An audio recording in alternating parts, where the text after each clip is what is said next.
if each of you could just give a 1-minute introduction, what you've been doing for the last 10 years and bring us up to speed, and then we'll go into questions. Dr. Cohen, why don't you go first? Boy, 10 years. My 10 years just walked out the door, my teenagers. Let's say I have really been in clinical practice for about 22 years, but on top of that, I'm doing a lot of education, as you mentioned. And I write new books, and, I have a new book, which I'm going to plug because I worked so hard on it. But this is actually coming out in 3 weeks. So I'm hoping people will take a look at it, but it's really combining actually all my rheumatology training. I'm still practicing what I see, combined with environmental health and integrative medicine training on how chemicals affect the immune system and what we can do about it. So yeah, I really am just educating. That's my main goal through books and through my platform, The Smart Human, and just running around different demographics, trying to educate on a lot of the same topics. Thank you. David?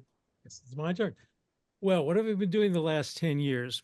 What I've been doing the last 10 years is the same thing I've been doing the last 50 years, and that is herbal medicine. Luckily, I found my way into herbal medicine at a very young age, and herbal medicine is so fascinating to me. And no matter how much I joke, but I'm not joking when I tell people after 50, 57, 58 years, I now feel comfortable calling myself an advanced beginner.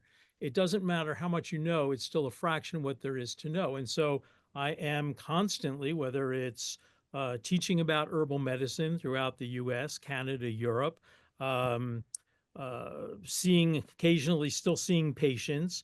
I have my 2-year herb studies program, writing books.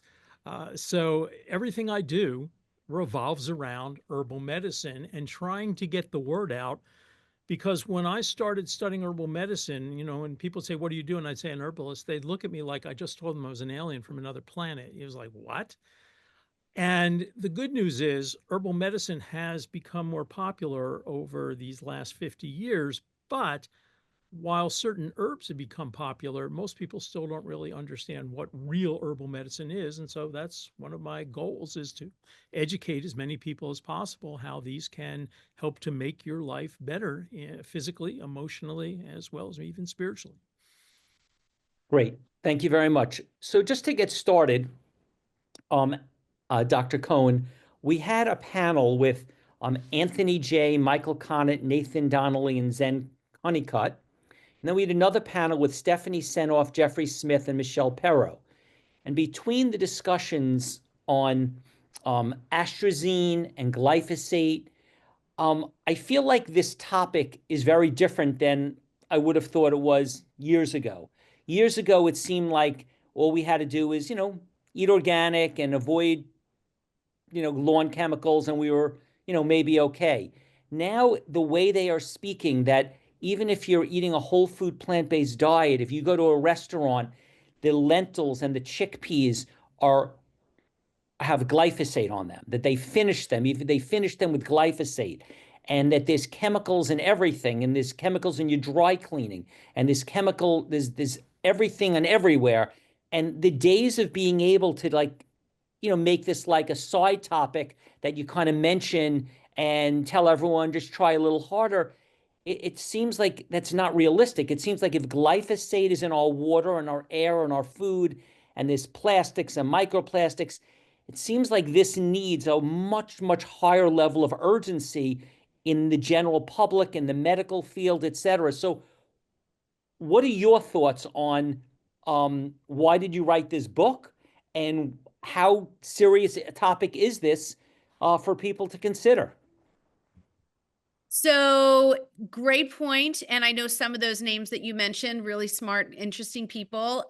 So I wrote this book, and my degree of urgency is very weighted with the realism of how we live on an everyday basis.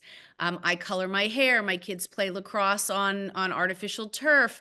Many people work multiple jobs. They're very busy. They don't always have the income and the finances to go extreme. So the messaging that I'm giving is certainly of concern, or else I wouldn't have written the book, about how we have an epidemic of autoimmune and immune disorders, which can be very different, how this has been increasing over the past several decades. It's not because we're necessarily better at diagnosing, by the way. It's because, and due to the fact that we have 15-minute appointments with our practitioners, the idea that we are more exposed, the food system is definitely not as good as we would think it is. But there are lots of ways that we can, in fact, lower body burden of these exposures. And it doesn't have to be that you have to be a wealthy person to do so, or even spend that much time to think about it, which is why I wrote the book in the way I did it, with a 21-day plan, really hitting people to say, look, this is a problem. We have an epidemic that's been increasing over time. 1% of the world's population has rheumatoid arthritis. That's estimated. Between 7 and 14% of the U.S. population in the U.S. has at least one autoimmune disease, which is around 24 to 30 million people. So this is a real problem, and not just endocrine and hormonal changes from, the perspective of hormone disruption. What I talk about is immune disruption, immune disrupting chemicals, and the way they, in fact, can affect the health effects of our immune system, not just in terms of increasing our risk for developing an autoimmune or immune disorder, but how to manage and bring into remission, and how to really think about the inflammatory response. How do we quiet that down if you're already managing an autoimmune or immune disorder or a cancer, which, by the way, endocrine and immune disruption, or I should say communication, is there's lots of crosstalk. It's not like they're siloed systems. So the answer is that we have a real problem. Having now trained and written curriculum for 3 physician programs, where they're post obviously training, and they're getting this now as being in practice for many years, teaching high school students, 7th and 8th graders, all the way through college students. I had to come up with a paradigm that really taught a very difficult topic in a very easy way, in a way to, chew off what you can bite in a reasonable way that makes people do the change. And that's how I even put together the 4 A's. And that's, something that I can talk about. But the idea is you have to have an even balance between scaring the public, but you have to have a lot of solutions. And I think when you talk about how scary the problem is, you lose people in really wanting to do some of the work.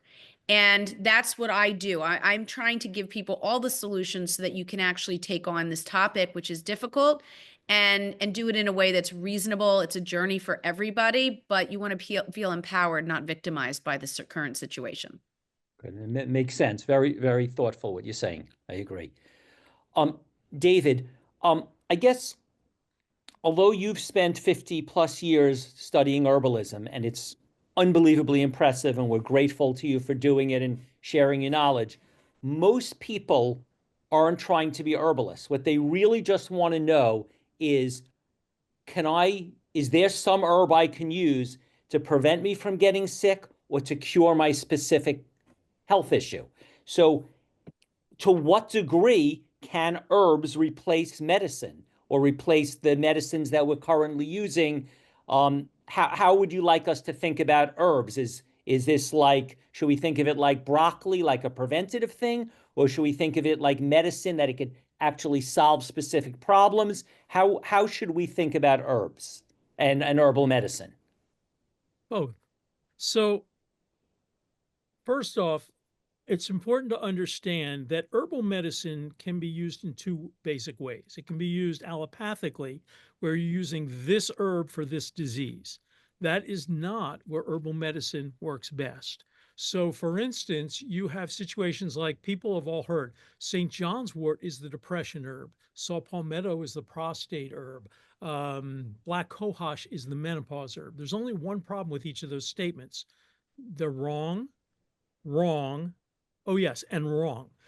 The reality is that while St. John's wort works for certain types of depression, as an herbalist, we look at depression on varying underlying causes of depression. So there's more than 14 types of depression. And so St. John's wort works well for 3 of them, but not the others.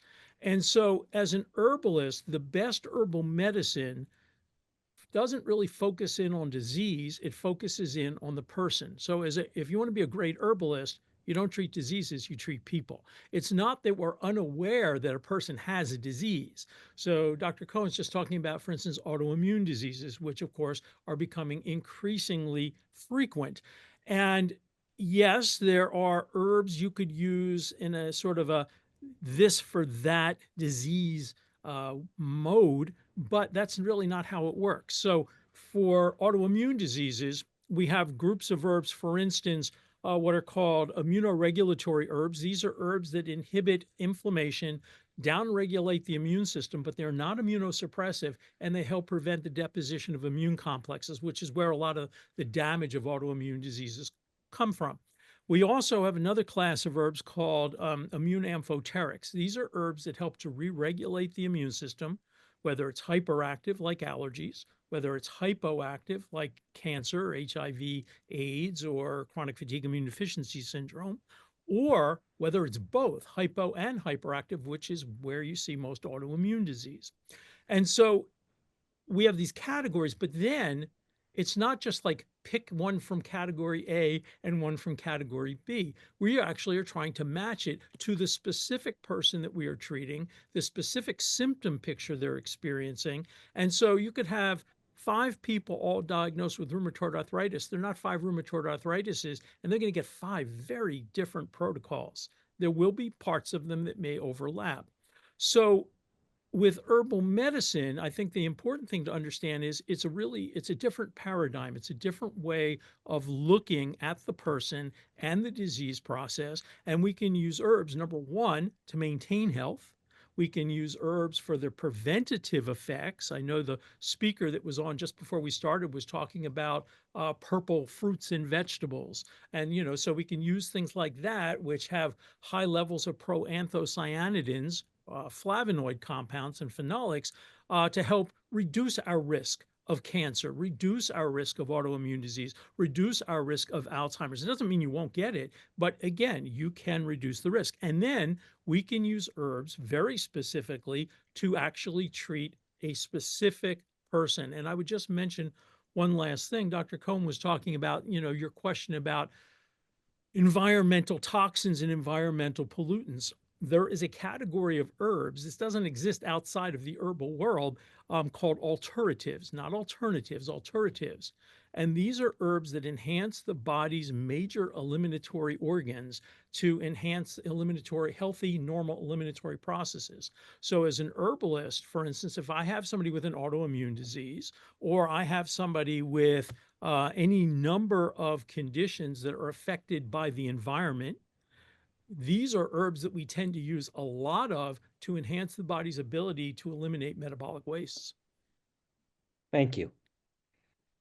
Dr. Cohen, what should we do about water? In other words, what should I drink? Should I take it from my faucet? Should I take it from a glass bottle, a plastic bottle? Is there a certain type?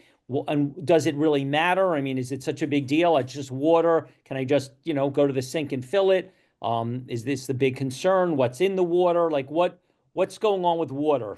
What's on your mind that you want to tell us regarding water that we drink and what we need to know about it and think about it? So great. Thank you for asking that question. And Steve, I just want to make sure I'm seen by the audience. Someone had mentioned that I wasn't on video. So I just want to make sure that was clear. I see you perfectly.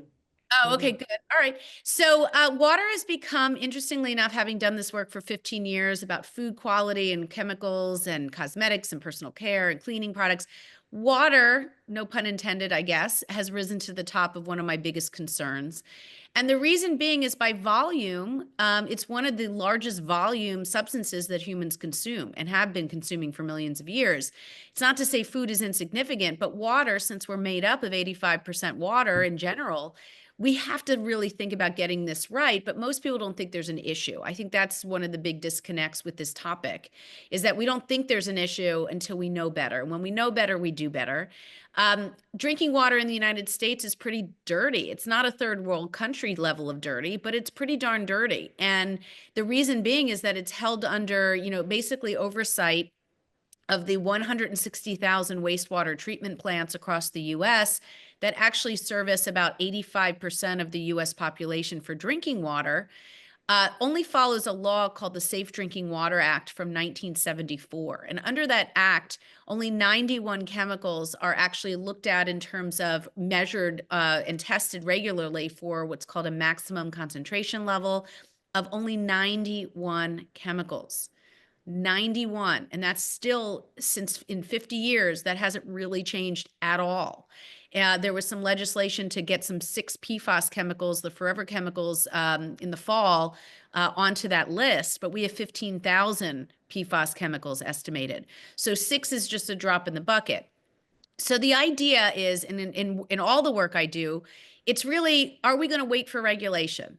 We shouldn't. It's going to take too long. Red dye number 3 is great to remove from food chemicals in our food system, but there's thousands of others that we need to be thinking about in terms of health and human safety. So I always say we got to do it ourselves. And one of the messages I like to give is any filtration, any at all, that people can consider is better than none. Okay, meaning a pitcher, which is carbon block, a refrigerator door that's carbon block. Faucets can have carbon block where the water runs quickly through, but it does some degree of filtration, and it varies by apparatus and by location.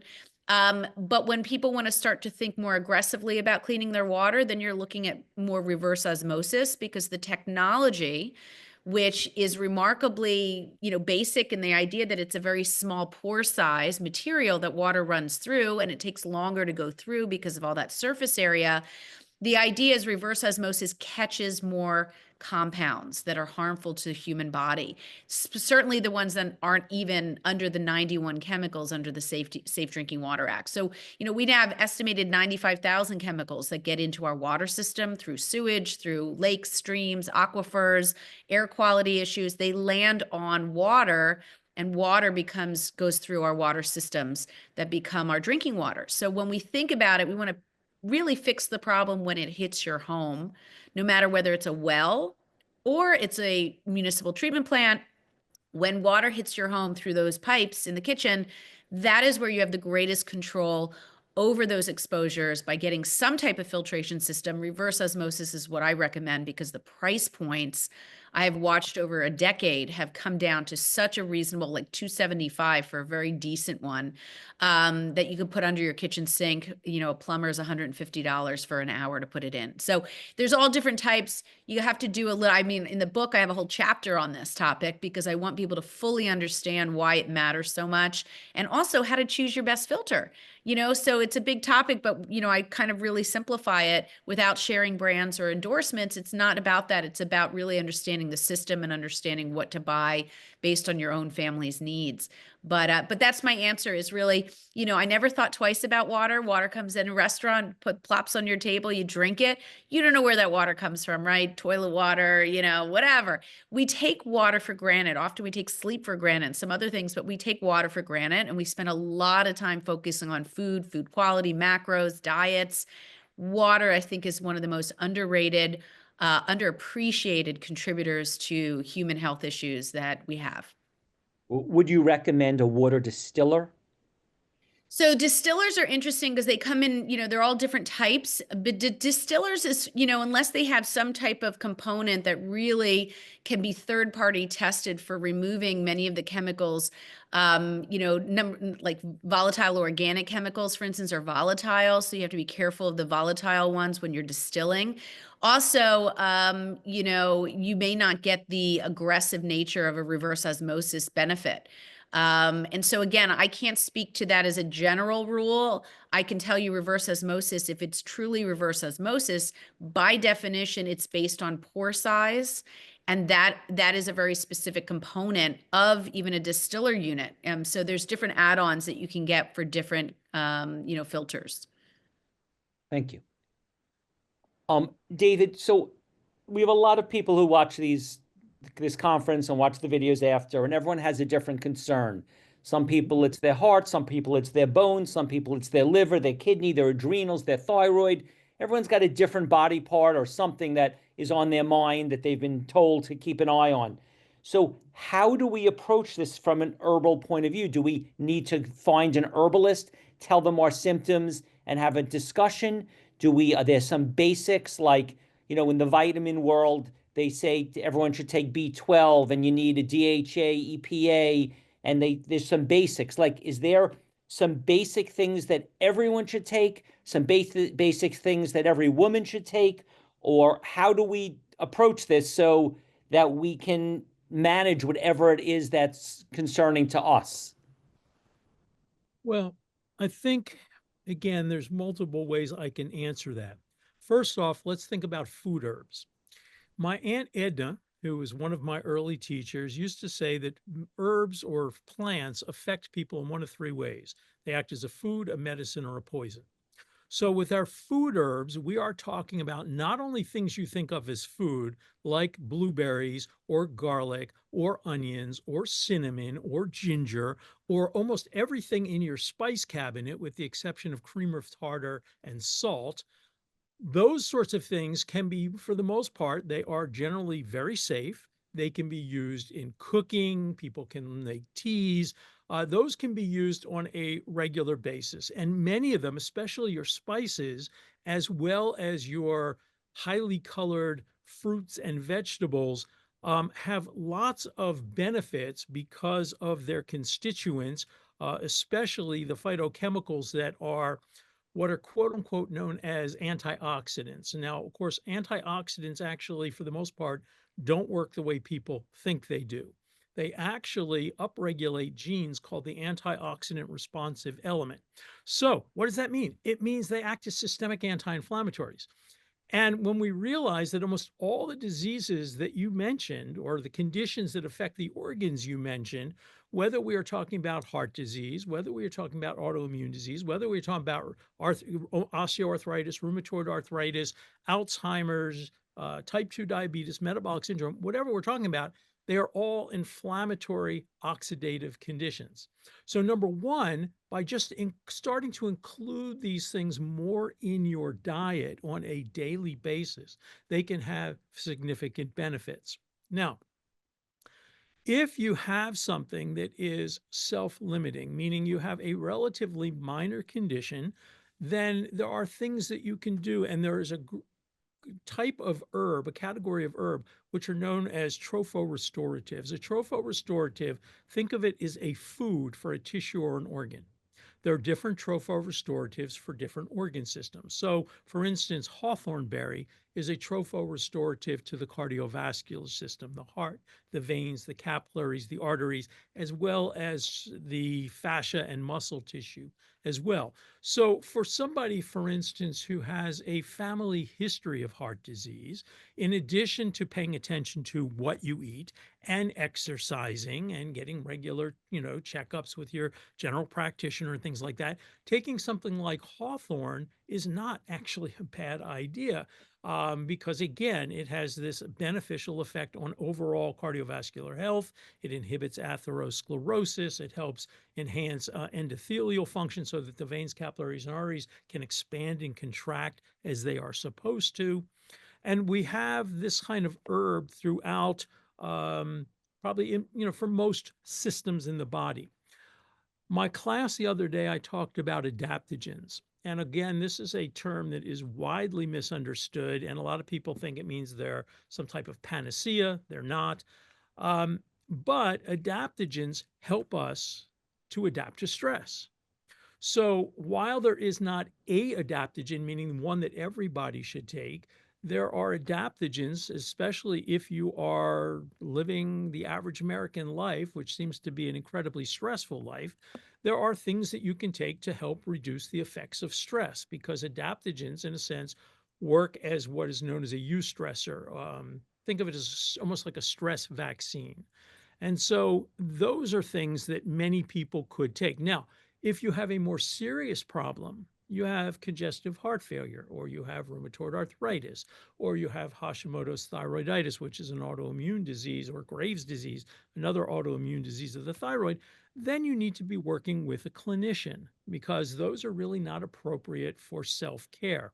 So when it comes to herbs, unfortunately, a lot of people always want a simple answer. They're used to this pill for this disease. Herbs don't work well that way. You can use them that way, but they don't work well that way. And so it gets more complicated. So I would encourage people, number one, to educate yourself. Just like you wouldn't go into a pharmacy and just pick something off the shelf and pop it in your mouth. You need to have some knowledge. The food herbs, again, are for the most part safe, benign.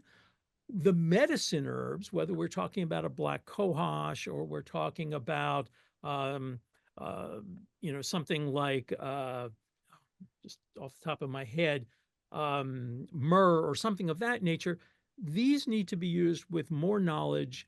And usually they're taken for a specific period of time for a specific reason, and then you stop taking them. They're not tonics. You don't just take them every day because they're good for you. And of course, those poisons I mentioned earlier, people shouldn't be taking those at all. There's only are used under the guidance of a clinician who understands how to use them, understands their toxicology. So I think educating oneself is really important. And this is something I said in my class the other day. And it can feel daunting. It's like, well, I don't know where to start. And yes, finding a good clinician, whether they are an MD with training, whether they're a naturopathic physician, whether they're a clinical herbalist, a acupuncturist who practices Chinese herbal medicine, that is always important if somebody has a more serious illness.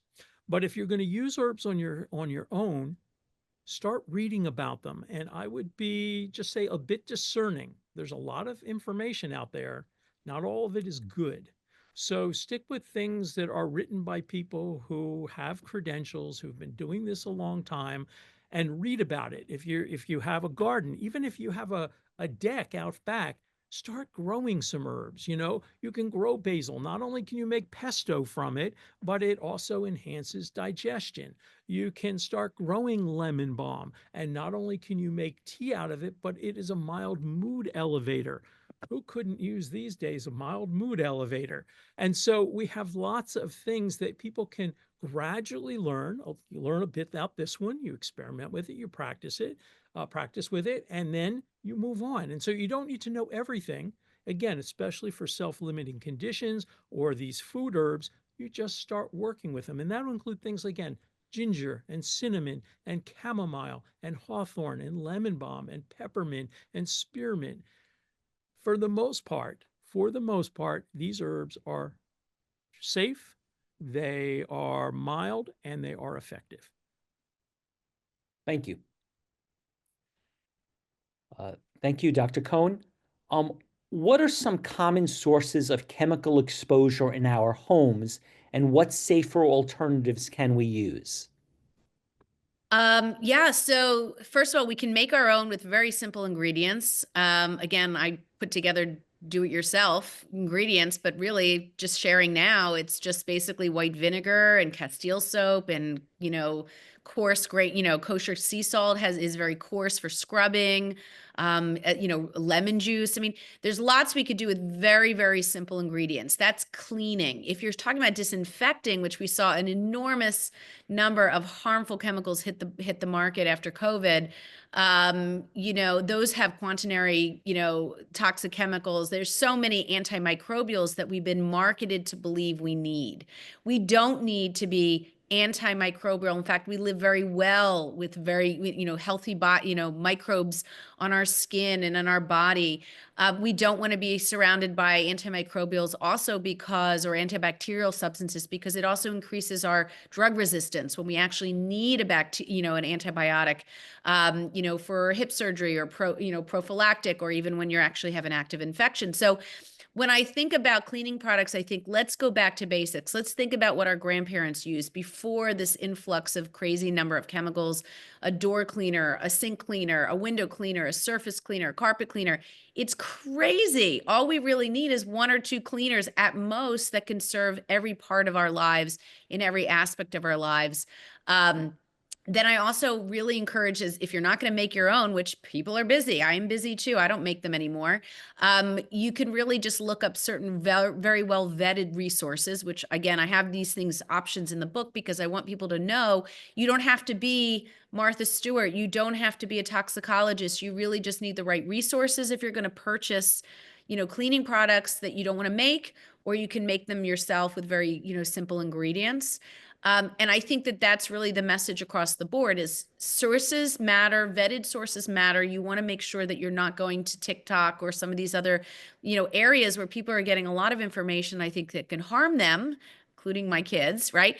But the idea is that you really need to be thinking about who is the messenger and what are your vetted resources, just like David was saying too. You really need people that have done the work and really thought about these issues, in a very reasonable and a holistic way, in terms of risk benefit ratios. So that's kind of where I stand with that. I noticed there was a couple messages about bottled water that I don't know if you wanted me to address a couple of these interesting questions. I guess we'll pass on those for now. Okay, gotcha. So that was my answer then. Okay. And are there any specific companies that you could tell us or websites that have cleaning products that make it for us? Yeah, sure. So I don't endorse brands or sell anything, and that's part of all of my work because I get into schools and in programs, and that really means something to me in terms of being a clear, unbiased voice. But I do rely on colleagues that do this work and do it well. Environmental Working Group does a really nice job of vetting out cleaning products. You just go to their websites free. You can even use their app called Healthy Living, which is free. My son actually is really quite adept at going through and looking at cosmetics and personal care products as a teenager and choosing the best choices. And he's taught his friends how to do it. It takes no time at all. And then there's Clearia is another great resource. Yucca is another app that's a great source. Think Dirty. And of course, I've listed these in the book, but I want people to just to know that they're pulling from a lot of the same data, which is great because they're pulling from national databases in terms of, EPA and actually well-referenced studies. So they tend to have a lot of the same recommendations in general. Okay, thank you. David, what is your thought on if someone is told they need an antibiotic? Someone says, take doxycycline, you've been bit by a tick, or someone says you need an antibiotic for some kind of infection. Do you say to them, yes, go ahead and take the antibiotic? Or do you say to them, there is an alternative approach, there are some very strong herbs that are as effective? What is your thought on some replacement for an antibiotic? So you get bit by a deer tick and you develop the bullseye rash, which only happens about 40% of the time. Or the other real common symptom pattern you tend to see is the person gets a stiff neck, a headache that won't go away, and crushing fatigue. And don't call the herbalist. Do not call your chiropractor. Don't call your Reiki healer. Call your doctor. Ask them for a 3 to 4 week prescription for doxycycline and take it. Why? Because you have to understand there are areas where herbal medicine is really strong, and those areas tend to be where orthodox medicine is not so effective. But the obverse is true. Where orthodox medicine is really effective is where herbal medicine is less effective. So it's not one or the other. It's what's most appropriate for this person at this time and in this specific situation. So with something like Lyme disease, and I've had Lyme disease 9 times. It's not the record, but it's up there. It's sort of an occupational hazard as an herbalist, and I tend to be careful, but still, I have treated people with Lyme disease who a year prior were healthy athlete, cheerleader in high school, and a year later they're in a wheelchair. This is not something to fool around with. And so when you're having somebody with Lyme disease or bacterial meningitis or things like that, antibiotics are the treatment. Don't fool around with trying to find herbs. There are no herbs that work the way an antibiotic works. There are herbs that are called antibiotics, meaning that they inhibit bacteria, but they do not work the way an antibiotic works. All right. So we're actually using the same term for 2 different phenomenon. So yes, are there herbs that I take to, for instance, prevent upper respiratory tract infections? Yeah, my favorite one is a Ayurvedic herb called andrographis. You know, I travel a lot, and so I'm always on planes, and no matter when I'm on a plane, it always seems the person next to me or behind me is coughing, sneezing, whatever. And I'm not a big fan of getting sick, especially if I'm traveling and need to teach or talk. So I take andrographis, and I virtually never get sick. And it's not that my immune system is that fantastic. It's because andrographis is really effective. So the thing is that it's what is appropriate in a given situation. And as an herbalist, I don't work with pharmaceuticals. And so I would tell you right off the bat, if I have a patient comes to me who says to me, I'm taking Synthroid, I'm taking levothyroxine, and because they have Hashimoto's thyroiditis, which is a autoimmune disease that causes a hypothyroid condition. And I get this question all the time. I don't want to take this anymore. I want herbs. Well, first off, as an herbalist, it's not my place to take somebody off any medication that a physician has prescribed. That's a really good way of getting yourself into trouble. So don't do that. If they want to go off the medication, they need to talk to their doctor, and the doctor can walk them through it and decide whether they're going to go off it. Depending on the medication, like if you're talking about like an antidepressant, like an SSRI, sometimes you have to wean off those medications very, very slowly. So anyway, there are times when herbs, if I have somebody again with Hashimoto's thyroiditis and they have early stage Hashimoto's, to mild Hashimoto's, herbs can be used there very effectively. So you don't need to go on something like a Synthroid. On the other hand, you have somebody with a moderate to severe hypothyroidism, herbs aren't going to work. They're not going to be strong enough. And so it really comes down to what is appropriate in a given situation. And as I said earlier, herbal medicine and orthodox medicine working together is an incredible win-win for the patient because no one has all the answers. But here's two areas of research and knowledge that don't have exactly the same answers. And so they work incredibly well as, what people call complementary, except I don't think of what I do as complementary to Orthodox medicine. I think Orthodox medicine is complementary to what I do, and I think what I do is complementary to Orthodox medicine. If you get bit by a tick and you don't see a rash, and they say you should go on doxycycline within 24 hours, but there's a chance you're going to end up taking antibiotics and you never needed it, what do you do in that situation? And so I understand if you're saying you have this big ring, take antibiotics, but what if you've been bit, you pulled off the tick, they're testing it, they're not going to know for 2 weeks, you still don't have a rash, and they're saying, just to be careful, take the antibiotic, and then there's 50 nutritionists saying it's going to destroy your gut microbiome, avoid antibiotics. So what do you do in that case? Well, first off, we don't want to take antibiotics when they're unnecessary. Antibiotics are incredible, except, yes, they have downsides, and they certainly have a significant effect on the gut microbiome. And what a lot of people don't understand is the effect on the gut microbiome is not just decreasing the number of bacteria, it decreases the diversity of the bacteria, and that decrease in diversity often never returns. Within 3 months taking an antibiotic, the number of bacteria in your gut is back to where it was before, but the diversity may never come back to where it was before. So first off, if you look at the research on using doxycycline prophylactically for when you get a tick bite, the research is not at all impressive. And in fact, my physician, who studied with me, among other people, a wonderful physician, he actually thinks that taking antibiotics too early is a problem because if it doesn't work, then you may have developed resistance. The Borrelia organism can develop resistance to doxycycline. And yes, you can go over to amoxicillin or other things, but at a certain point, then you're going over to much more toxic substances. So, as I said before, the rash only shows up about 40% of the time. What I would say to most people, and again, you need to talk to your doctor about this, is obviously, yes, you don't want to take antibiotics when you don't need them. So it's not like you have to take the antibiotic within 2 weeks or 2 days. You know, most of the time, if you take antibiotics within 6 to 8 weeks of getting bitten, your chances of curing, now, and I use that word lightly, curing Lyme disease, so you do not have Lyme disease, is somewhere in the high 90 percentile range, maybe 95, let's say. So I think for many people, and again, this is the conversation they need to have with their physician. For many people, you have a bit of time to see whether or not you develop. Again, there's a range of symptomology.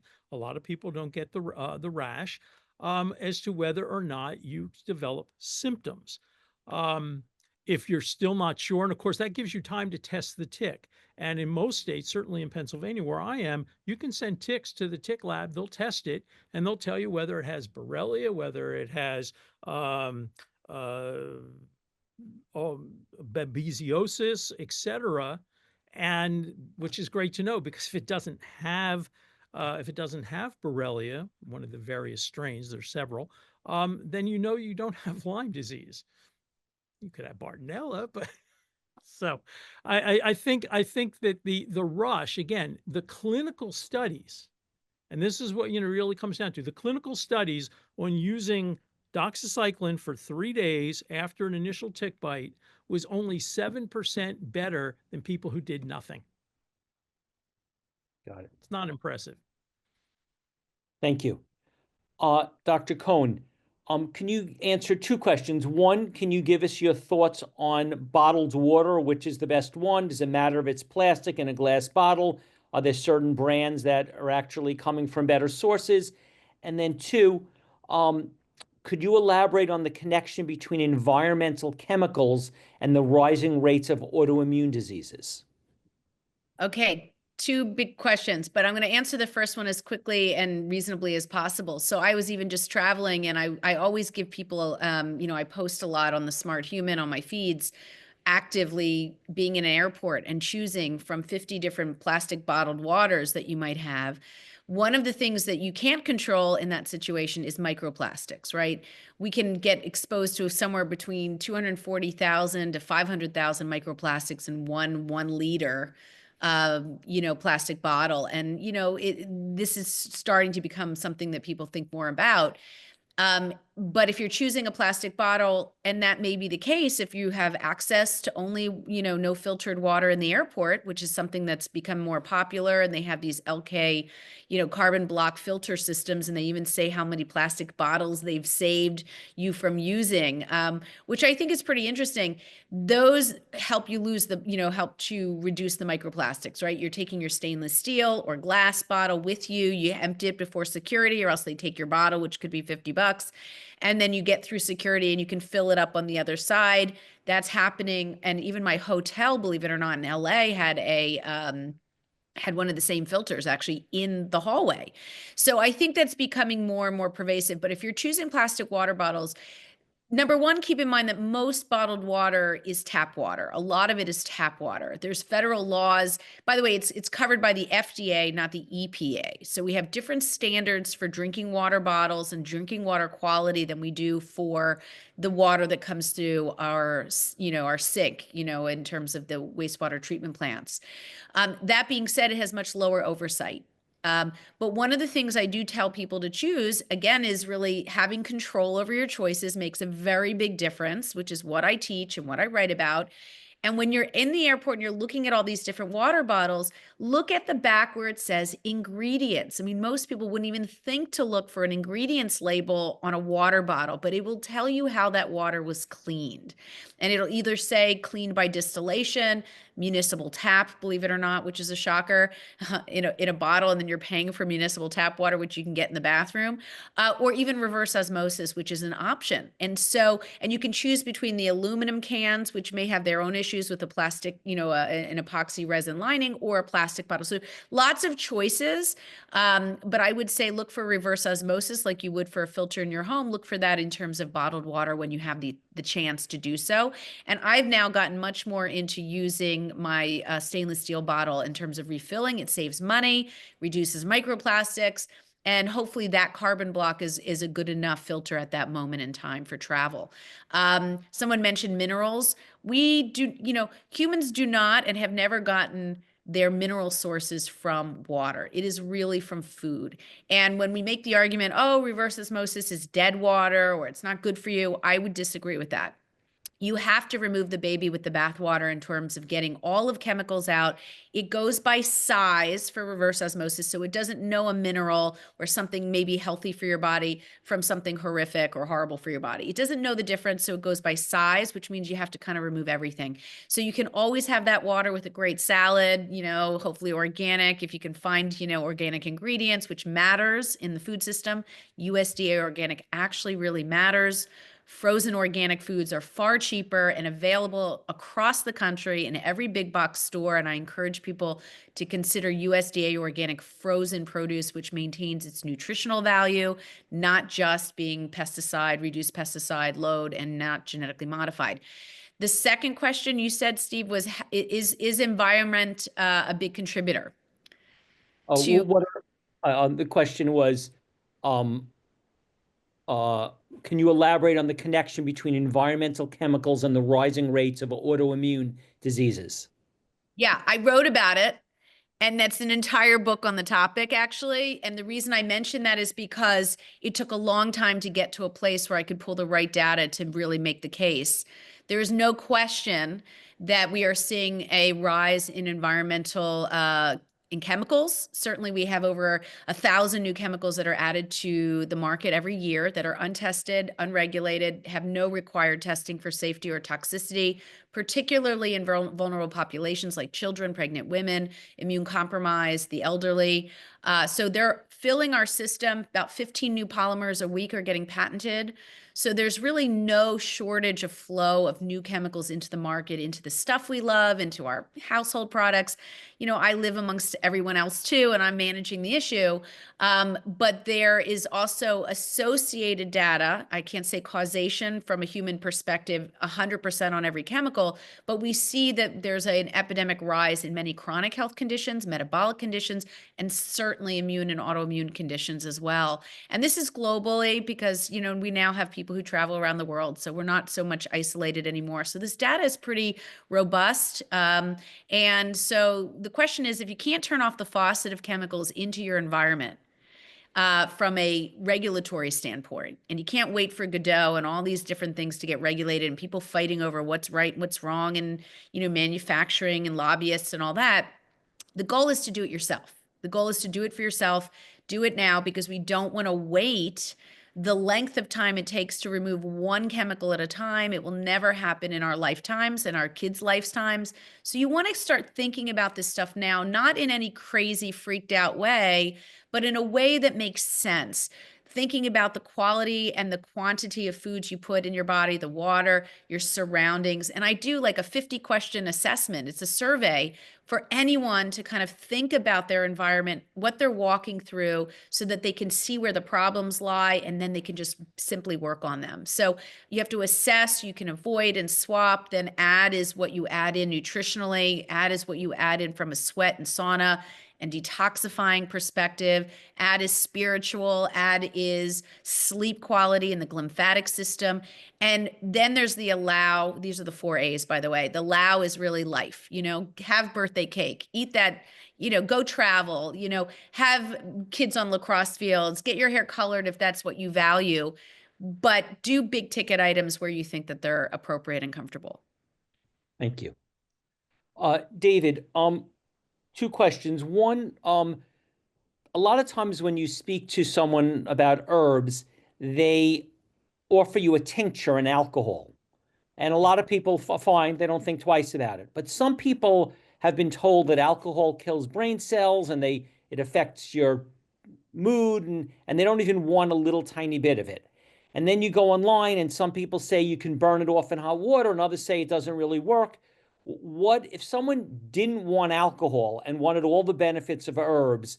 Is there anything that we could say we're clear on, that we're sure of what to do to not be exposed to alcohol, or you can't avoid it? Well, I have patients who either have alcohol abuse issues or for religious reasons or personal reasons, choose not to use alcohol. That's fine. The benefit of a tincture, which is an alcohol and water extract, is that alcohol is an incredibly good extracting medium. It also is a wonderful preservative. It extracts a really wide range of phytochemical slash constituents. And when you put, if you, for instance, take a mouthful of water, take a dropper full of the tincture, put it in your mouth, swish it around your mouth, you actually have absorption within about 15 seconds sublingually of that tincture. And then what goes into your stomach basically goes really pretty much right through the gastric mucosa. The challenge of using other delivery forms is you lose that. And so if you are dealing people with digestive issues, and I would say over my 48 years of seeing patients, I'd say 60% of my patients have serious GI issues. And so if you are taking something in a pill form or a tablet, you have to digest it. And many people are not capable of effectively digesting those forms. Now, there are other forms. Some people make vinegar extracts, which works for some herbs, but not most. Glycerates, which is a glycerin extract, and be very careful about glycerates because a lot of glycerin is really nasty and is a byproduct of the soap industry. There is organic glycerin that is not from the soap industry, but glycerin is not a great extracting medium, and nor does it enhance digestion and absorption.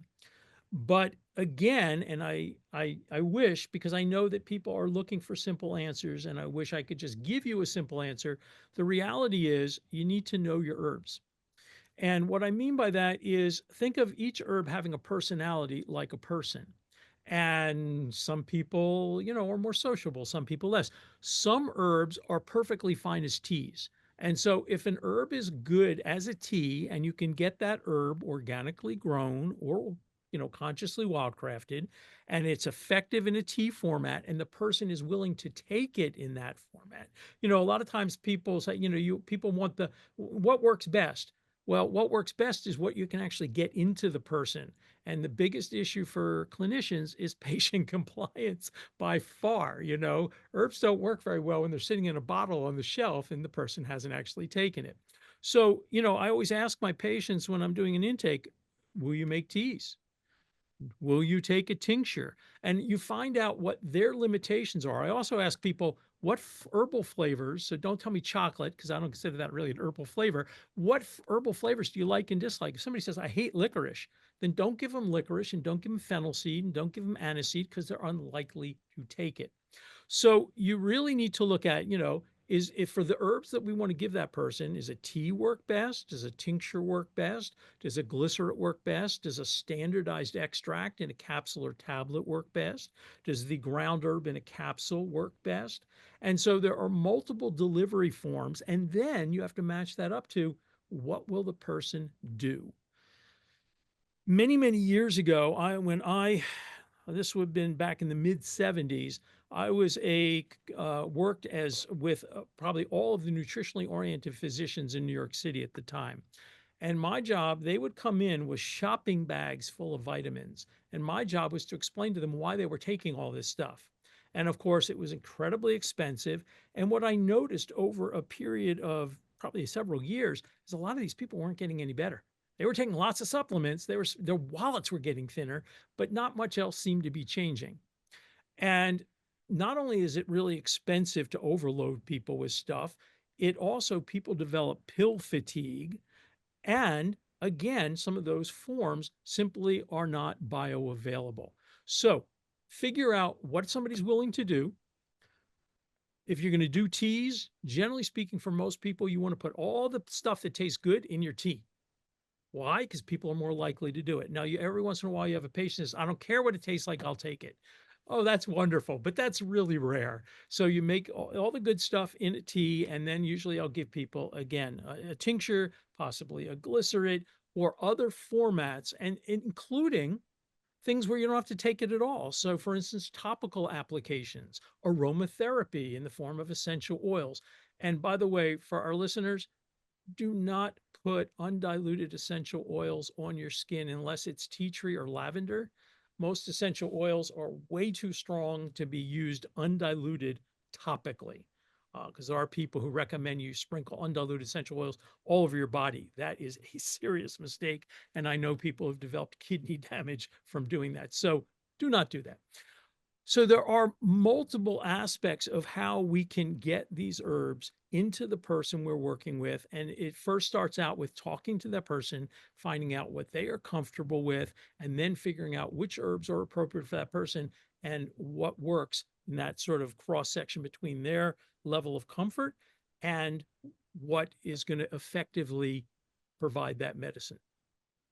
Can you boil off alcohol or No. put it on? Well, No. Yes and no. Yes, you can boil off alcohol, but that requires boiling, and that means you're probably going to damage the herb. What most people think is they take hot water and drop tincture in that. The alcohol does not evaporate when you do that. You need to actually boil it for a while because that hydroalcoholic bond is very strong, and just dropping it in hot water, even if it was just boiled, is not going to break that. So it's a very strong chemical bond. So if people think that dropping their tincture in hot water is going to evaporate the alcohol, unfortunately, that's not correct. And can you do it topically? Can you just put a tincture on topically? Mostly no. You're not going to absorb it, number one. And if you're using something topically like a tincture, let's say for a cut, a scrape, a scratch, alcohol burns. So therefore, that is not the ideal way to take it. There are certainly topical preparations, but most topical preparations are more of a first aid level or treating something like a wart or, adjunctive treatment for something like, plantar fasciitis or something of that nature. For the most part, to effectively use most herbs, again, with the exception of aromatherapy, where there's lots of studies showing essential oils can, have anxiolytic activity and antidepressant activity, et cetera. For the most part, we're going to really need to ingest these things. Okay, thank you. Dr. Cohen, assume that we do our best, but in the end, we have pesticides in our body, in our water, in our food, and there's microplastics, and we just do the best we can. We do everything we can, but we still ingest it. What do we do to get it out? What about saunas, castor oil packs, steam rooms, skin brushing, fasting, zeolite, charcoal, shilajit, supplements? Is there anything that you're aware of that would work or does work well to remove these things from the body? And then after you are done, David, you could comment if you're aware of any herbal approaches to pulling things out of our body for good. So, great question. And again, a lot of what I talk about and teach is really we have wonderful human physiology that if you study anthropology and evolution and you have an understanding of how the kidneys work, how the liver works, how the skin works, we have been blessed with some really remarkable mechanisms where we can harness those to help reduce these exposures. And that's always the place I like to start. It's not just removing and knowing what these chemicals are and where they come from. That's certainly the biggest part in the beginning, but also understanding that what we add into our body in terms of the amount of sleep we have, the quality and quantity to remove chemicals through the lymphatic system while we sleep. We have great science on this, that sweating and sauna can be remarkable, especially for my rheumatology patients who may not be able to bear weight on lower extremities. You have, you can do exercise in a chair. We can, use old-fashioned saunas is what I prefer over infrared. And certainly under the care of a physician if you have any heart disease or any issues there.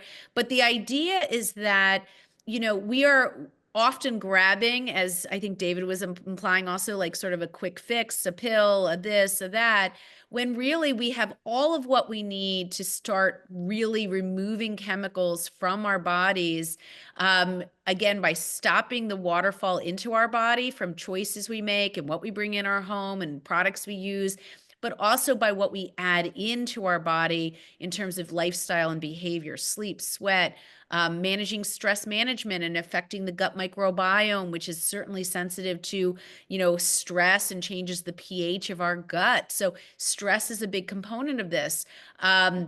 And then there are also nutrients that I talk about, certainly in the book, about where we offset some of the even epigenetic changes that can happen to cellular expression or genetic expression, which we see from chemicals. And again, that's not to make everyone throw up their hands and say, oh, forget it. Now we even have our genes messed up. The idea is that, yes, we have findings of how many of these chemicals work. Let's just utilize what we know is available, that certain nutrients like B9 and folic acid, omega-3 fatty acids, quercetin, vitamin C have antioxidant properties. We know that when people are nutritionally sufficient, as I call it in the book, when people are nutritionally sufficient, they're getting really great, adequate amounts of the right nutrients consistently, that it offsets some of the harm that we're experiencing from environmental chemicals that we can't always control, that, even under the best circumstances. So I think the answer is not a quick answer, but it's an answer that hopefully is a global picture of how we have the capability of working to remove many chemicals.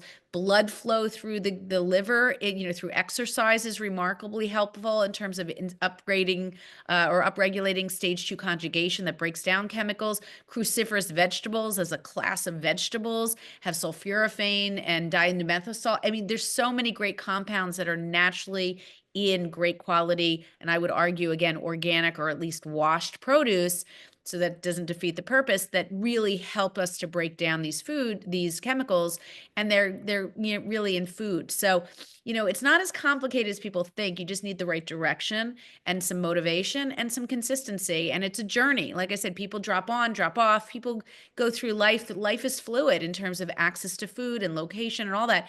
But you do the best you can. And the 80-20 rule is what I like to live by. Thank you. David, did you want to make any comments about getting stuff out of our bodies herbally? Is there some approach that you like? Well, I think that Dr. Cohen and I share a lot of ideas. So number one, I had mentioned before these alternative herbs. And, some of the mild, gentle ones that are kind of in the food category, things like red clover blossoms and violet leaves and chickweed and dandelion leaf and dandelion root and burdock root. These are generally food herbs that can be consumed either as part of the diet or taken as teas, which again upregulate elimination and via either the kidney, the liver, the bowel, the lymph, the lung, or the skin.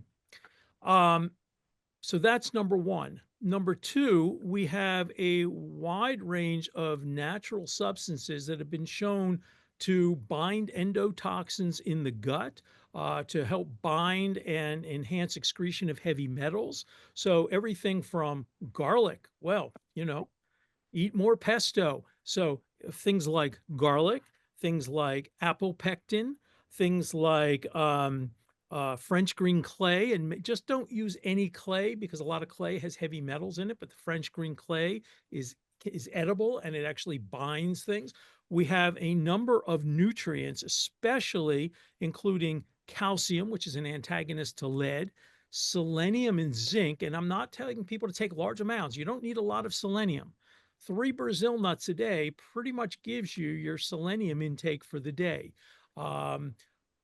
Or something like zinc. And people think, oh, if a little bit's good, more's better. Well, too much zinc actually inhibits immune function. So making sure you're getting adequate amounts of these, either dietarily or supplementing small amounts of these things, can again enhance excretion of a wide range of chemicals. I have a whole paper for a class I do on treating environmental disease, and it uses herbs and supplements. And so we have a lot of things that we can do on a regular basis. And one thing, the number one nutrient that Americans are deficient in is fiber.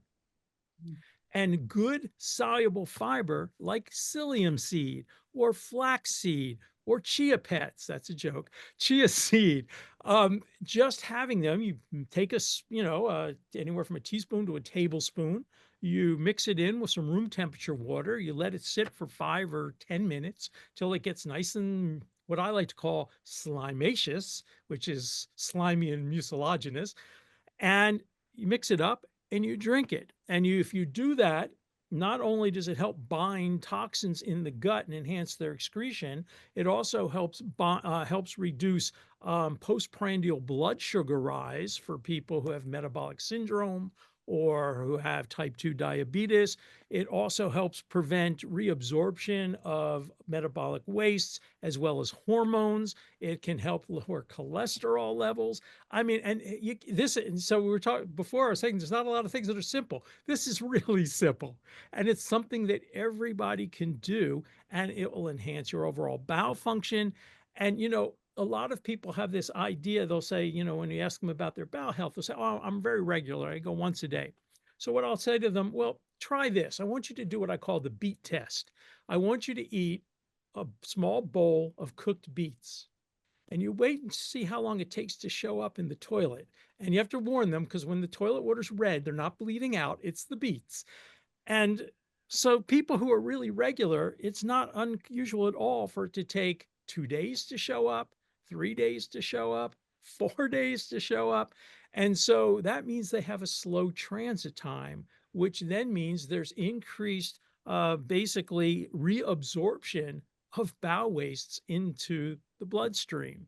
And that is also one of the things that helps to cause what is popularly called leaky gut syndrome, which is really a loss of the intestinal epithelial barrier function, which is really important for helping to prevent allergies, autoimmune disease, and a whole lot of other chronic degenerative diseases. So simply adding soluble fiber to your diet on a regular basis, and I recommend it 3 times a day before each meal. I mean, what's to lose? Lower your blood sugar levels, lower your cholesterol levels, enhance elimination of metabolic wastes. It's a win-win. And of course, you can get wonderful organic psyllium or organic chia seed, so again, there it's organic as well. And you just briefly mentioned before things like shilajit. I would warn people to be very cautious about shilajit. It's an Ayurvedic herb, what's known as a rasayana or rejuvenative remedy. But not all shilajit is the same. And a lot of what's being made today is being commercially manufactured. They mine the rock and then heat it to extract the shilajit. And some of this stuff is very high in heavy metals. So just be aware, we want to take stuff that's good for us. We don't want to take stuff that's supposedly good for us that actually makes us more toxic. Thank you. If you could each make a 1-minute closing summation of your thoughts about the things we've discussed, and then how we could stay in touch with you, your books, your website, etc. Dr. Cohen, if you'd like to start. First of all, thank you, Steve, for having me on and inviting me on this year. I mean, it's just been great, and you put together such a wonderful program. I saw Deanna Minnick, and she's like my favorite. So lots of great people I'm proud to be part of. I basically practice in Princeton, New Jersey as an integrative rheumatologist and environmental health doctor. I do telemedicine if people are interested, but basically as consulting. And yeah, I'm very proud of a new book that's coming out. I'm not ashamed to say what it is because I work too darn hard on it. But if you're interested in this topic, but it has nutrition and has diet, it has real life scenarios and patients, and it's really for people who are just not feeling great overall, but also the immune community, the autoimmune community as well, and prevention. So I encourage people to check that out. That's what I'll be doing over the next 4 weeks, hustling this book and making sure people learn about it. But people can follow me on The Smart Human is my handle for Instagram, Twitter, TikTok, Facebook. I have a podcast called The Smart Human Podcast where I interview really remarkable physicians and researchers, not, beyond the headlines. We want to hear where this all comes from is what I look at it like. And so people can check out that as well as courses that I have for environmental health that are very basic. And so thank you.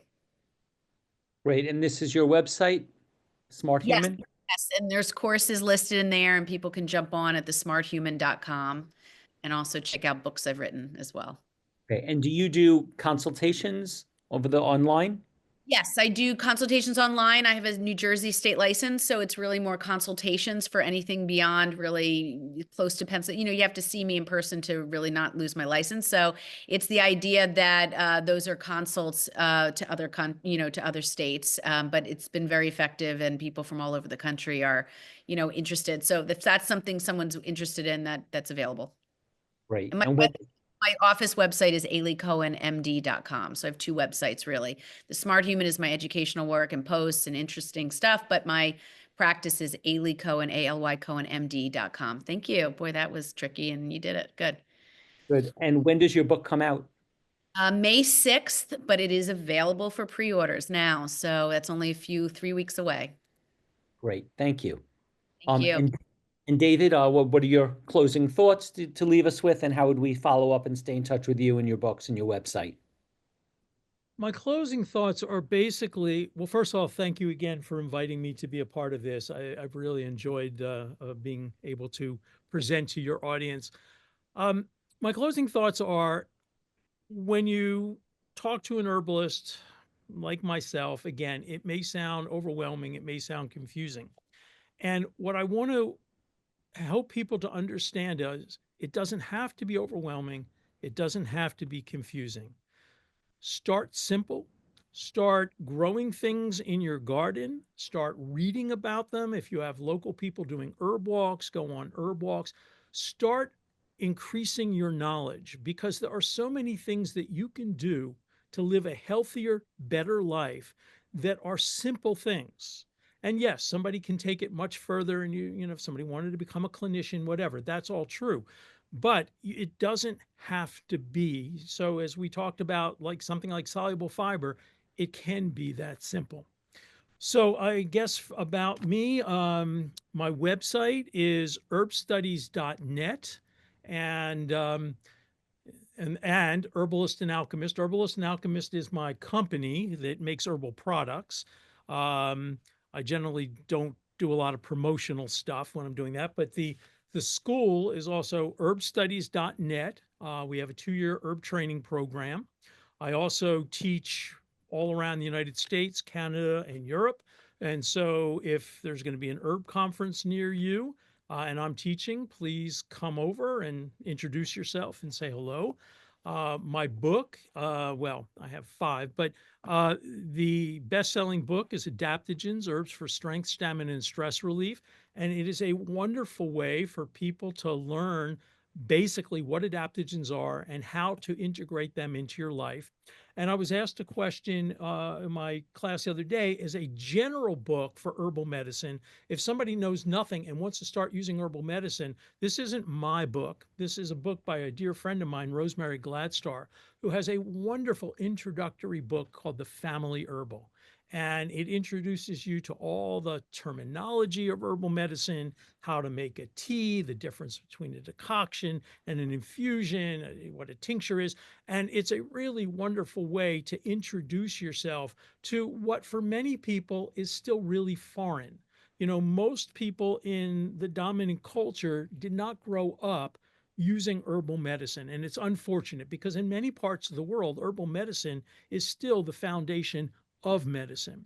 And I'll just finish by saying, many years ago, I did a keynote talk at a conference, and I called it I Have a Dream. And I said, you've heard those words before by somebody far more eloquent than I, but I have a dream too. And my dream is relatively simple. Whether it's achievable is another story.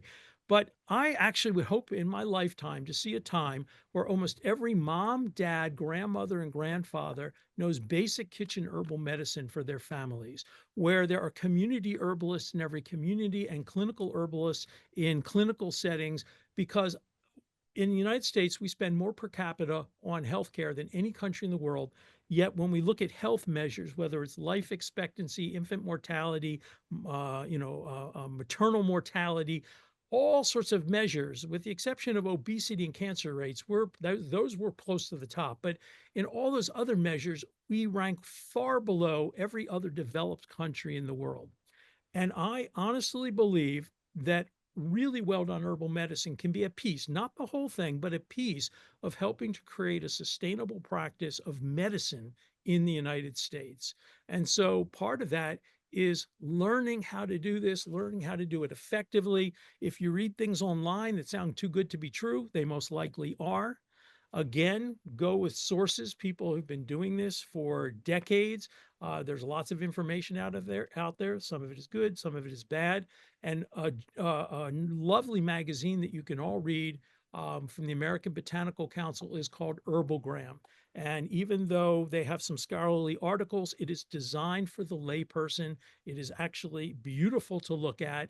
It's inexpensive, and it's a great way to start learning about herbal medicine. And so with all that, I just want to say thank you all very much.